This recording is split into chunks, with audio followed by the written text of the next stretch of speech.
दीपक group जो सोचता है वो करता है। बिल से नाराज़गी है मुसलमानों के अंदर, सेकुलर हिंदुओं में भी नाराज़गी है और लोग ये समझ रहे हैं कि और ख़ास तौर से सुप्रीम कोर्ट के ऑब्जर्वेशन के बाद लोगों ने ये समझ लिया है कि ये बिल हमारे ख़िलाफ़ है, हमारे कब्रिस्तानों के ख़िलाफ़ है, हमारी मस्जिदों के ख़िलाफ़ है। जनता दल यूनाइटेड के सभी नेता, पूरी पार्टी उस कंसर्न के साथ खड़ी है। मुझे लगता है कि इस्तीफ़ा नहीं देना चाहिए था और इस्तीफ़ा दे करके उन्होंने गलत किया है। पार्टी के लोग लड़ रहे हैं। बिल पास हुआ तो बिल पास होता है। बिल किस लिए पास होता है? बिल पास होता है इसलिए कि अगर सही नहीं है तो उसको रोल बैक किया जाए, उसको सही किया जाए। तो अगर भारतीय जनता पार्टी के नेता कह रहे हैं कि 1 साल में हम संशोधन करेंगे, तो 1 साल में क्यों करेंगे भाई, आज करो। श्रीकांत दुबे जी ने जो बात कही है वो बात एक अनार्किस्ट वाली बात है। वो बात ऐसा लगता है कि वो उनकी विचारधारा फासिस्ट विचारधारा है और वो देश के इंस्टीट्यूशन को बर्बाद करना चाहते हैं। जेडीयू एमएलसी खालिद अनवर हमारे साथ हैं। आपकी पार्टी, आपके कौम के लोग छोड़ के जा रहे हैं। ये किसने कहा कि मेरी कौम के लोग छोड़ के जा रहे हैं? मास्टर मुजाहिद छोड़ के देखिए, मास्टर मुजाहिद आलम साहब सीमांचल के नेता हैं, हमारी पार्टी के ज़िला के अध्यक्ष रहे हैं। उनकी नाराज़गी है वक्फ बिल के ऊपर और उसकी वजह से उन्होंने इस्तीफ़ा दिया है। लेकिन उनकी नाराज़गी पार्टी से या पार्टी के नेता से नहीं है। उनकी नाराज़गी, इस बात को समझिए। और मुझे ये लगता है, मैं बार बार ये बात कह रहा हूँ कि वक्फ बिल से नाराज़गी है मुसलमानों के अंदर, सेकुलर हिंदुओं में भी नाराज़गी है और लोग ये समझ रहे हैं कि और ख़ास तौर से सुप्रीम कोर्ट के ऑब्जर्वेशन के बाद लोगों ने ये समझ लिया है कि ये बिल हमारे ख़िलाफ़ है, हमारे कब्रिस्तानों के ख़िलाफ़ है, हमारी मस्जिदों के ख़िलाफ़ है। लेकिन मास्टर मुजाहिद आलम साहब ने जो अपना इस्तीफ़ानामा दिया उसमें साफ साफ लिखा है कि पार्टी ने इस पर कई बार मीटिंग की और पार्टी के सभी नेता बैठ करके अपना कंसर्न तय हुआ, भेजा गया सेंट्रल गवर्नमेंट को। गजट नोटिफिकेशन में नहीं आया तो पार्टी तो साथ खड़ी है ना।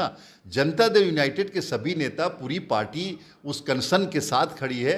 मुझे लगता है कि इस्तीफ़ा नहीं देना चाहिए था और इस्तीफ़ा दे करके उन्होंने गलत किया है। पार्टी के लोग लड़ रहे हैं और हमारी पार्टी पूरी तरह से अपने कंसर्न के साथ है। सभी वर्गों को न्याय देना नीतीश कुमार ने पिछले 20 सालों से किया है और आगे भी इस बिल में अगर कुछ खराबियां हैं तो हमारे नेता नीतीश कुमार और हमारी पार्टी जनता दल यूनाइटेड उसको ठीक कराएगी और मुसलमानों को इंसाफ दिलाएगी। आप कह रहे हैं कि पूरी जेडीयू मुसलमानों के साथ है, लेकिन परिणाम क्या निकल रहा है? बिल तो सदन में पास हो गया।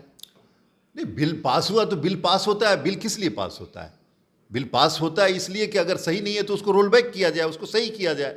तो अगर भारतीय जनता पार्टी के नेता कह रहे हैं कि 1 साल में हम संशोधन करेंगे, तो 1 साल में क्यों करेंगे भाई, आज करो, आज रोल बैक करो। आप मांग करते हैं? जब कह रहे हैं कि अब 1 साल के बाद हम करेंगे तो 1 साल के बाद आप क्यों कीजिएगा, आज करिए भाई। दिलीप जायसवाल जी ने कहा ना कि 1 साल के बाद इसका इम्पैक्ट देख करके ज़रूरत पड़ेगी तो हम संशोधन करेंगे। आप क्यों 1 साल में इम्पैक्ट देखना चाहते हैं? क्यों अफरा तफरी मचाना चाहते हैं? बीजेपी को आप सजेशन दीजिएगा कि इम्पैक्ट इसका अभी से ही पड़ना शुरू हो गया है। चुनाव है और चुनाव में हम लोग को खमियाजा भुगतना पड़ेगा। नहीं नहीं नहीं, चुनाव में इसका कोई खमियाजा नहीं भुगतना पड़ेगा।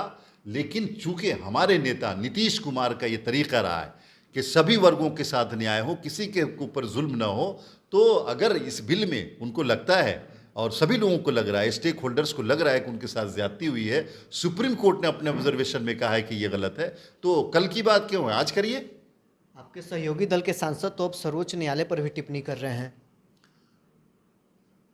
निशिकांत दुबे जी ने जो बात कही है वो बात एक अनार्किस्ट वाली बात है।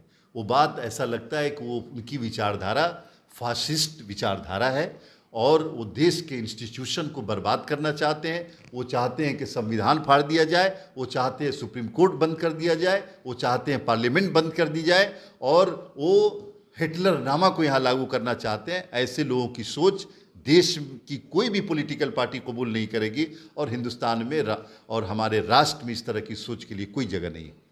आपके जो मंत्री हैं 30% कमीशन खा रहे हैं, चुनाव की तैयारी कर रहे हैं, तेजस्वी यादव ने आरोप लगाया है। तेजस्वी यादव जी अपनी बातों को हमारे मंत्री पे डाल रहे हैं।